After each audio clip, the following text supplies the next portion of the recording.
Ball tampering के बाद सुर्खियों में आए स्टीव स्मिथ और अब निशाने पर हैं पूरे क्रिकेट जगत के।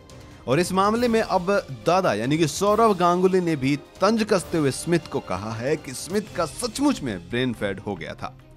भारत के पूर्व कप्तान सौरव गांगुली ने ऑस्ट्रेलियाई टीम के हर कीमत पर जीतने के रवैये की आलोचना की है। उन्होंने टीम और स्टीव स्मिथ को निशाने पर लेते हुए कहा कि दक्षिण अफ्रीका के खिलाफ टेस्ट में गेंद छेड़छाड़ की योजना पूर्ण तौर पर मूर्खतापूर्ण थी।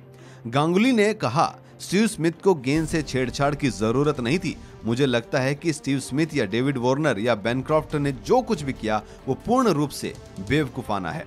उन्होंने कहा, मुझे लगता है कि उन्हें कुछ भूल लग गई यानी कि ब्रेन फेड हो गया। पिछली बार जब वो भारत में आए थे तब भी उन्होंने कहा था कि उनका ब्रेन फेड हो गया और ये घटना भी यही कहने के लिए थी, लेकिन इस घटना के बाद मुझे लगता है कि उन्हें सचमुच ब्रेन फेड की आदत हो गई है। गांगुली ने कहा, यह सब ऑस्ट्रेलियाई टीम का किसी भी हालत में जीत दर्ज करने का रवैया है जो सही नहीं है।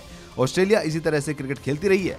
उनके अपने करियर में ऑस्ट्रेलियाई खिलाड़ियों के साथ काफी भिड़ंत होती रही थी। उन्होंने कहा, 2008 में जब एक टीम खेल भावना के अंतर्गत खेल रही थी, मैं 60 रन के स्कोर पर था। रिकी पॉन्टिंग ने मुझे एक बाउंसर पर आउट किया। मेरे आउट होने के बाद टेस्ट मैच अलग ही हो गया था और वो आउट था ही नहीं क्योंकि गेंद पहले ही टिप्पा खा चुकी थी। पूर्व भारतीय स्पिनर हरभजन सिंह भी चर्चा का हिस्सा थे। उन्होंने कहा, बिना किसी सबूत और किसी भी उचित जांच के बिना मुझे 3 मैचों का प्रतिबंध झेलना पड़ा।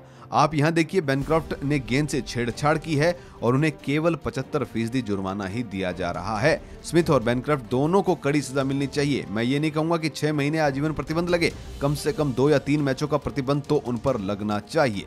तो दादा भी बरसे हैं कंगारू कप्तान स्टीव स्मिथ पर। वन इंडिया की खास रिपोर्ट।